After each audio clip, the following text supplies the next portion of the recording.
Yeah, that kind of explains that situation. Now, to get into the other business that we were going to talk about, the whole Andrew Tate situation.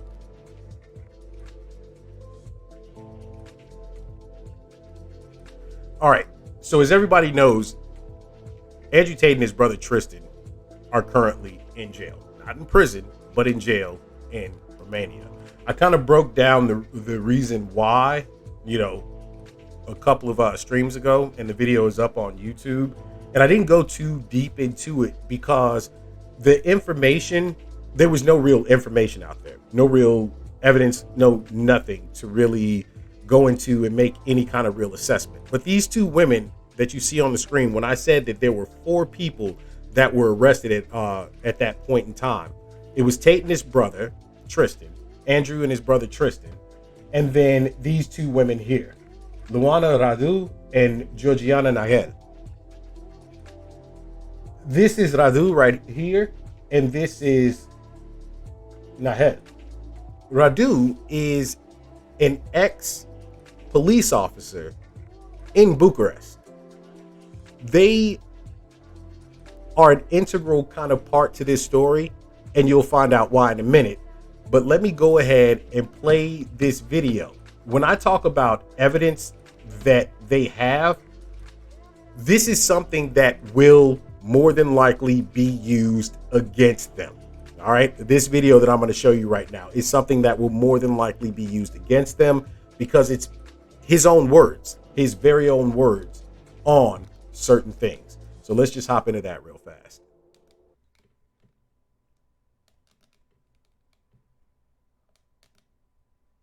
A webcam company, people assume, oh, it's just a sex fest. But in reality, it's a shitload of people management. The HR category of the webcam business is the largest and most important thing. You're effectively taking girls, teaching them how to make unlimited money from home, and then making sure they give it all to you. Your goal is to inspire a girl to make money. So the way you're going to do that is you have to have some element of influence. And you're going to have that element of influence through her respecting you, looking up to you, and her believing she needs you. And this is extremely important because at the beginning she will need you, but then she won't need you. But you have to keep that fallacy, keep that dream alive. I knew some. All right. When you hear that right there, it may not sound like much to you. You have to keep that fallacy, that dream alive. You have to make this individual feel like they absolutely need you, because in the beginning they will need you, but then they may not need you later on. Now, when it comes to something like that, if you don't know, what a pimp does, that's essentially what a pimp does. I mean, that's just being honest about it, all right? That's what a pimp does. And then you have to look at it from the standpoint of this. The laws in Romania are going to be different than they are in the U.S. Now, what he said there that's really integral to kind of, a portion of the case. And mind you, there's been stuff that has been coming out in the media that is absolutely released by the Romanian authorities, by the prosecution, because this is an international case right here. Everyone's eyes are on this. And when I said that they have to have not just evidence, but they have to get this right against them, because it will look bad on the media and the international community and law enforcement as a whole if they don't. Well, I think they're purposely leaking stuff in order to let it be known we do have some things. You're just not going to see all of it right now. And it's the same thing as what's happening with that case in Idaho. There's being bits and pieces of information being leased, but they're not going to release all of the information because that's not how they do things. They're going to save that for the actual trial. But with him saying the fallacy, make them believe that you're this integral part to their life, to their work. Well, it goes hand in hand with the role that they played as far as getting the women there. You're selling them some kind of a dream. You're selling them the idea that they're going to, that you're going to be with them and all these other things. But to say that you're selling them that idea, or you have to create this fallacy. Well, it creates essentially fraud in the eyes of the Romanian government. They go after people who pull that Romeo card, so to speak. You know, you sell a woman a bill of goods. You tell her like all of these good things are gonna happen between the two of you, and then you're essentially lying to her. And it's like, well, there it's illegal because it typically leads to trafficking. That's just what it is. All right. If you guys don't know about mail order brides, that's also a thing that happens with those individuals as well. All right. When it comes to someone meeting a mail order bride, getting into a relationship with them, bringing them over to the country that they're living in, there's a certain amount of things that you have to upkeep. Whatever bill of goods you sold as far as their standard of living and all of that stuff actually comes into play, because then the company that bartered the whole situation can go after you. They can sue you. You can be held liable. It's insane. Let's keep this going though. Street pimps, I've known them for a long time. Straight street pimping is completely, in fact, no, it's not a completely different game. The psychological aspect is the same. She can't doubt you to ensure that she doesn't do it with that. At the beginning she can, but there'll become a point she can't. But you being here, it synergizes this teamwork energy. We're gonna do this together. Yeah, you go on the camera, don't worry, I'll talk to the guys, I'm gonna talk to them, we're a team, happy, positive teamwork. There's no negative energy in this business. You have to be positive. Now, that's crazy because he even brought up street pimps himself. I've known a lot of street pimps, and essentially he's saying it works in that same light, which does not sound good because you are now comparing what you're doing and essentially being a pimp by your own volition, through your own words. Now, he's not wrong in effect that the management portion of the webcam industry, of OnlyFans and all of that stuff is very integral. It is. That's how a lot of those women who are actually making tons and tons of money, that's how they do it.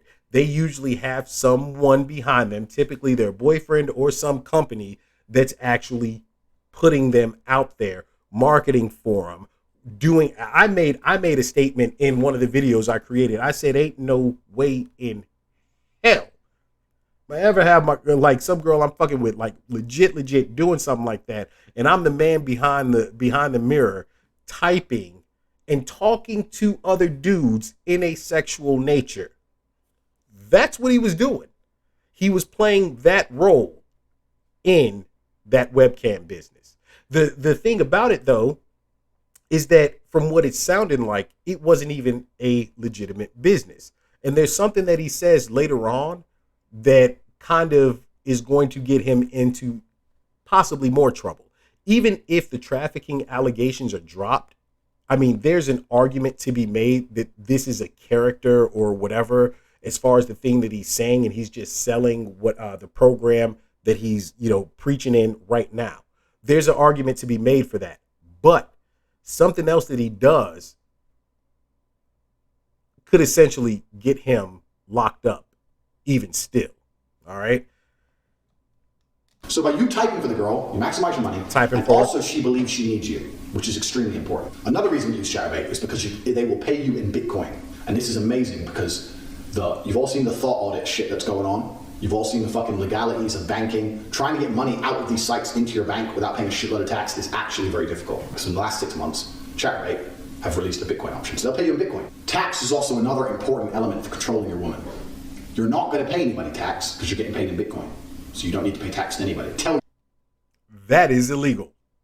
That is illegal. At least in the States it is. Now, laws work differently in different places, but in the States, when you sign up for the exchanges that you're on, when you're trading, whether it's PayPal, whether it's crypto.com, whether it's whether it's through Trust Wallet or Coinbase, any of those things, you end up having to put your information in there. Said information like your driver's license or passport, ID showing your age, then your social security information, all kinds of other stuff, because they are covering themselves in the event of tax liability. You then have to pay taxes on the money that you end up making through trading, no matter whether it's in standard stock, but it also falls down now on cryptocurrency. In his case, Romania upholds that same guideline when it comes to taxes and things like that. So essentially what you just said is you are trying to find a way to circumvent taxation in a country that you aren't actually from. All right. That looks bad. It's the same reason why people like Shakira and a couple other people recently had to go through the legal stresses they had to, and her specifically in Spain, because she was essentially committing tax fraud on the Spanish government. So yeah, that right there in and of itself could get him caught up, even outside of, even if they got around and circumvented the whole God, my brain, the whole trafficking situation, the tax fraud could get him caught up.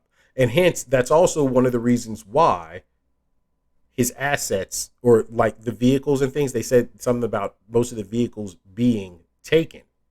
If you don't know anything about that, well, there's something called the RICO Act. And the RICO Act was, I know, primarily for the states. However, I think it's been picked up around the world as well, especially when it comes to people or groups like Interpol. Any money that you create, or any assets you accumulate, money you accumulate, things like that, that come from criminal activity can actually be taken. They can be taken by the authorities. And in that case, I'm guessing that's why they got a hold of those things. And also to pay the accusers or the victims and things like that. You know, I'm not going to necessarily just call them victims right out the gate, the accusers, because I always try and keep that mindset of innocent until proven guilty. All right. Your girl that you're paying the tax, because girls are lazy and girls are stupid and girls don't understand how taxes work. So the girl's working with you and you're like, oh, okay, yeah, we made this much money, but I'm going to pay the tax to make sure we don't get in trouble. She'll sit there and go, okay. Now that allows you to do two things. One, it's another control element. If I work with him, my tax is not a problem. If I do it alone, I have to deal with taxes. Taxes are complicated. It allows you to pay her a smaller percentage. So I used to pay my girls 30%. So for every $10,000 they made, I give them 3, and I keep 7. Okay. So he keeps using the word control. Your vocabulary can screw you big time. And in this case, he keeps using the word control.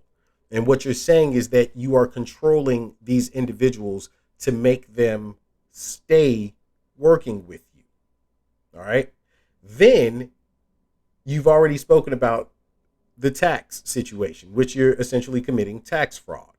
And now what you're saying is, instead of paying them the 50% that they, might have agreed on, you're paying them 30%.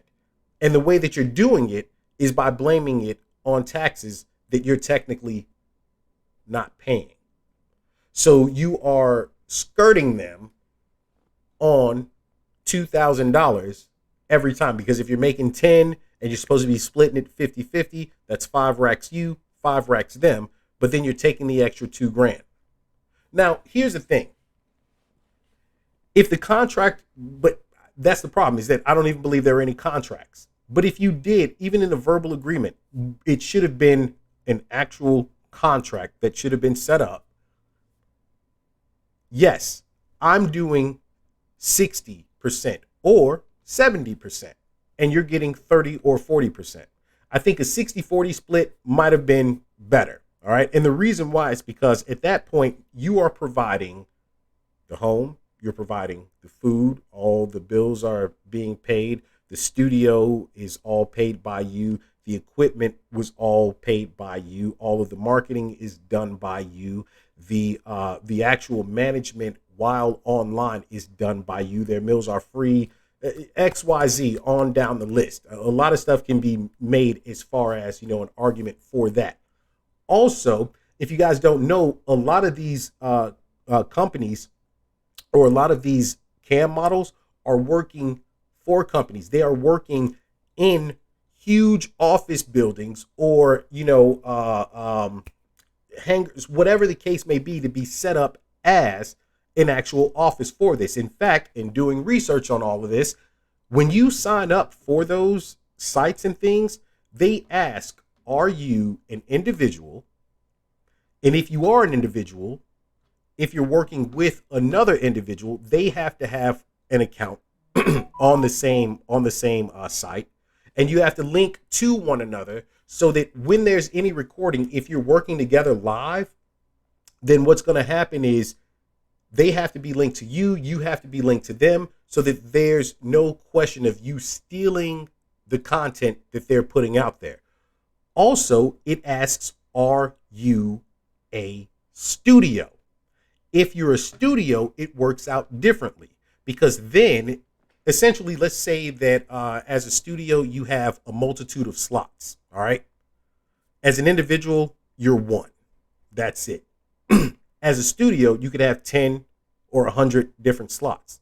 And in those slots, you're giving this name, this name, this name, this name to each one of the actresses or actors, whichever way you want to go with it. But you have all of them working under you. That actually keeps you legally covered as well. And they charge you I believe they charge a higher portion on there, if I read that properly, but they charge you a slightly higher portion because of the amount of money that you're making.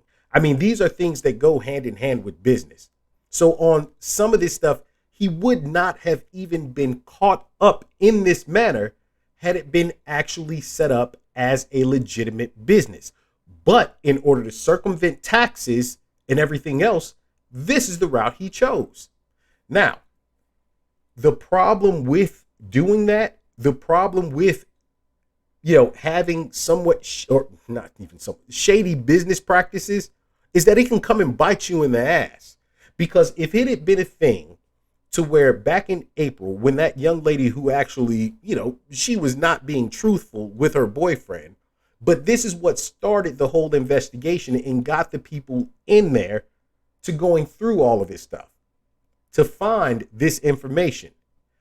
If he had actually done everything properly, really, what could have been done? There was a business set up, taxes were being paid, they worked for me, no ifs, ands, or buts about it. That's it. But because not only did you not do that, but the way that you got the individuals to come to you, and I'll talk about that more in a couple of minutes once this is done, but the way that you got them to come to you causes a humongous problem and puts you in legal jeopardy at that point.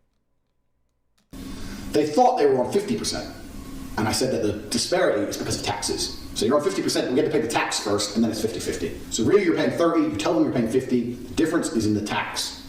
That's where the disparity lies, taxes. If they don't believe you or they want to get fresh or whatever, print out some tax forms. I see this all the time, I used to print out some random tax forms and say, sign here and sign this. What is it? So the tax, you want to pay the tax or not?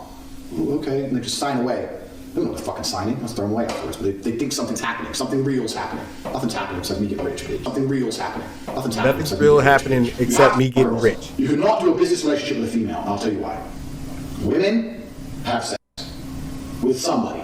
If they're not fucking you, they're fucking somebody else. And that other person she's fucking is going to have the control over her mind, as opposed to you. And if he controls her mind and you don't control her mind, once she starts to pick it up a bit after a few weeks, a few months, whatever, and realizes how to make money on her own, or she's going to run off and pay her boyfriend, or them two are going to go traveling in Southeast Asia and she's going to work as she goes, or she's going to go to her boyfriend and say, look, fuck it, you type for me. Oh yeah, but you're always working. I have to do some traveling and you can't come. I want to bring you with me. Traveling's a great one because the thing about this business is mobile. If you can find a good Airbnb with good internet, you can run it somewhere else. So it's a good little caveat to throw in. This is true. And you're always working. Why don't you work for me so we spend more time together? Work for you doing what? So you'll have a webcam business. Oh, I don't want to do that. So okay, I know you don't want to do that, but listen. Come, let's have a meeting. Let's just talk about it. If you don't want to do it, don't do it. Fine. But let me explain it to you properly. In fact, I'll bring one of the girls who works for me. You're bottom bitch, the new girl. You go out for fucking a nice dinner. You're bottom is the one who does the selling. You don't do the selling. The girl has to hear from a girl. And this is where your bottom has to be trained. That's why I said it's so important to have a good first girl. Okay. A webcam company. So that's where these two come in. And if you don't understand what he was saying, the bottom bitch, all right? Essentially, if you know anything about, pimping. No, seriously though, if you know anything about pimping, they keep a bottom bitch. Like, that is the go-to for almost anything and everything. They the ones that bring girls in to the stable. It's an equestrian world. That's what tricking is. It's all in equestrian terms. Now, what I will say about this is that the adult industry does that same exact thing. The prawn industry, all right, does the exact same thing. I know this. I've seen it. I have knowledge of the industry very well, considering having set up essentially sites and things at one point in time for people who did that. They have girls who legitimately will go out and be the face along with the guys to pull other women into it. That's how it works. That's where these two women here came into play. They were the bottom B's, all right? The bottom bitches, they were the ones, the mains that went out and put in the work when it was time to do so. Go out to dinner, you're discussing this whole situation. She starts saying, oh yeah, I'm with it. It's okay. That's fine. I've been making money doing it. Oh, it's easy. The other part of it is he said something about actually sleeping with all of the women. We've all known this. He said this before. This is nothing new that he hasn't said before. He would sleep with the women because it actually created that bond, that connection. In the U.S., is this illegal? No. There's so much of this that really wouldn't even be considered trafficking in the United States because it legitimately happens daily. Same thing with the girls going out and being the ones who pull in the women to do the actual work. Not illegal in the States. Like I said, companies here in the adult industry, they do that same exact thing. All right. It's like being the face, the representation or the representative of the company. But again, in his faults, this was not a legal company from what's understood. He made claims, and this is something that I wanted to try and find, but I couldn't find it. But there's actual transcripts of conversations going on between him and a couple of the different women. And in those transcripts, going off of the top of my head from what I remember exactly, the language was him making it seem that he was going to marry this individual. And this isn't from word of mouth. This is something they pulled from like WhatsApp or something like that, which a lot of people use, especially in different countries, to communicate. Excuse me. Yeah, I need a drink real quick. But it's what a lot of them use to communicate versus even regular phone calls, text messaging, anything. WhatsApp. WhatsApp is huge, just the same as Instagram is for any kind of, conversations like this. But what he's telling her is, I want you to come out here. You're going to be my wife. And she's asking all these different questions. And he's feeding her the lines of, yeah, you just have to make sure that you're mine and only mine. I don't want you out here doing all this crazy shit. Some of the stuff that he talks about when he's talking about what a actual woman should be like in his eyes. Okay. He's telling her all these things. She agrees to it. And next thing you know, she's out there and he's like, okay, I want you to work as a webcam model. So of course, one of the individuals actually took exception to this and was like, hold up. This is not what I signed up for. Mind you, at the same time, you have to look at it again from the laws in Bucharest, in Romania as a whole. But doing that sort of bait and switch is illegal. We could almost say it's catfishing. In the States, is catfishing illegal? Nah. Catfishing ass people get money out of motherfuckers, lying to them. It's fraud, but it's not illegal in the States. Somewhere like Romania would be illegal. The other transcripts that came out was that one of these young ladies, and I'm not sure which one because it did not say which, she was talking to one of the girls and essentially telling her to, she better leave the country. And the girl's asking, why? What did I do? And she's like, you were 20% down, meaning that, her revenue had dropped by 20%. If I come over there and you don't have a real answer or whatever, I'm going to punch you in the face. All kinds of stuff. I'm going to punch you in the face 10 times. You may as well just start hitting yourself now, because when I get there, I'm going to do worse. And it goes back and forth, and the girl's still just asking why. What did I do? And she goes, you better pack your shit up and get gone, because if Andrew finds out, then it could be much worse. Now, the thing about language like that is, honestly, you could throw that off and say it's not that big of a deal, because that's how people talk when they're mad, etc., so on and so forth. But when it comes to a criminal investigation of this magnitude, it's going to be used against them. Period. No ifs, ands, or buts about it. You're not gonna sit here and tell me that was leaked by the authorities, by the prosecution, more than likely, and it's not gonna get used. There's no way. They're looking at taking them down, if not for the trafficking, as a criminal organization.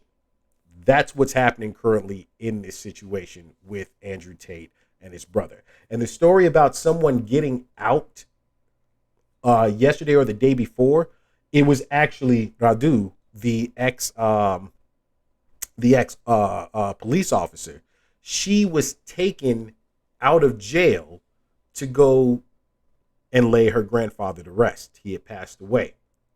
After everything was done, she was then taken back. And a lot of people were like, well, that's got to mean something. Well, technically it doesn't, because what you have to look at, and even in the United States, the criminal justice system, the way that it works, if you're in jail, and even if you're in prison, there was a time that they would allow people out to go and do things of that sort. Shit, they used to let people out for conjugal visits, all right, until people started not coming back. That was a problem.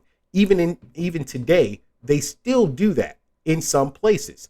If an immediate family member passes away, your wife, your mother, your father, a child, something like that, they will typically, well, not typically, but in some places and in some cases, and depending on the type of offender you are, they will allow you to go to the funeral.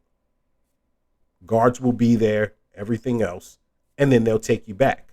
And in fact, in the States, jail and prison work slightly different based on the offenses. In jail, there's something called a work release program. The work release program, there's two different levels of it. One of which is you could be out working with guards that aren't necessarily hovering over you and watching you constantly. You could be out working in the real world. Or you could be on a level to where they allow you to go out. It's almost like house arrest, but you're in jail in a separate facility from the standard jail. So you leave to your 9 to 5, 10 to 11 to 7, or whatever hours you work. They know your schedule. You come back at the end of that time and you're in jail until it's time for you to go. Prison works differently. You are in prison for X amount of time, and if you're out on one of those work release programs, you have armed guards there with you. If you're working out on the side of the road, on the highway, whatever, or if you work in some of the facilities that they have government or that they have contracts with.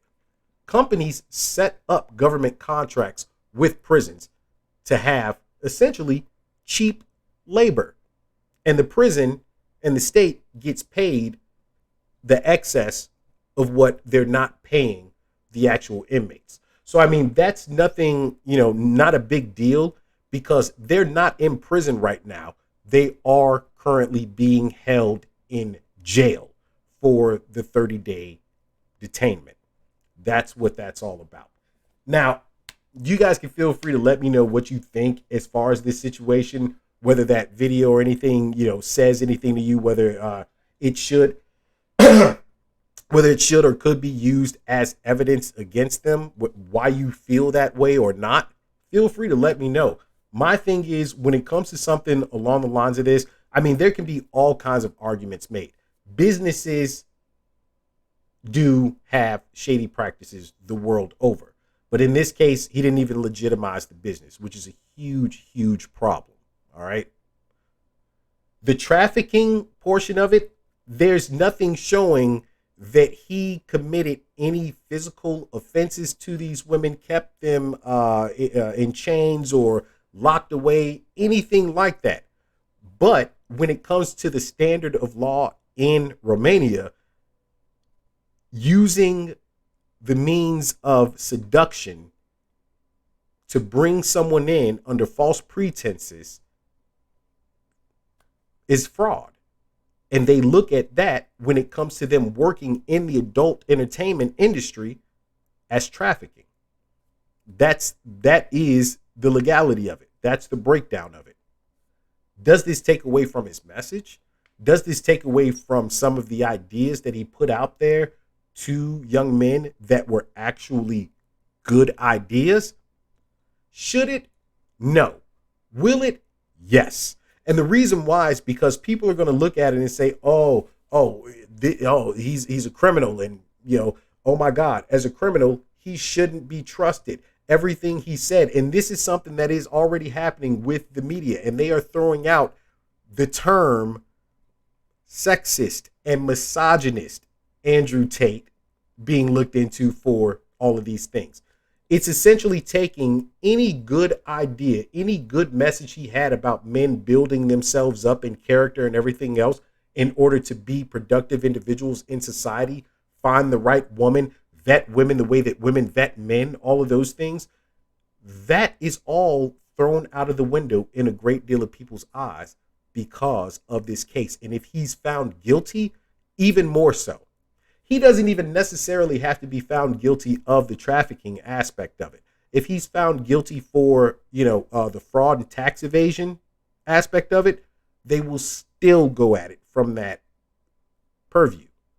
The problem with that is then saying that other individuals who were actually wrongly imprisoned, all of their ideas should go out the window as well. You can look up the number of people who have had good ideas or who have had sound philosophies to stand on, but were treated as criminals or looked at as criminals or put in jail the world over. Their messages didn't get watered down. Their messages aren't looked at as fallacies. But in this guy's case, especially in the day and age that we live in right now, there's a very high chance that everything that he has said that was actually in good advice will be thrown straight out the window and everyone will just shit all over it. But hey, that is an unbiased view as to what I see as potential evidence. Again, you guys feel free to let me know what you think on it. If you're on YouTube, like the video, leave your comments, definitely subscribe. We'll cover this more and more as time goes on. I think the biggest thing for me is always finding out the evidence, finding what is being used against someone before I ever say whether they did or didn't do anything. The fact of the matter is, it's not even in our right to be the ones to say whether they're guilty or not. That all comes down to the specific justice system that is holding them accountable. But anyway, we're probably going to get back into some gaming more than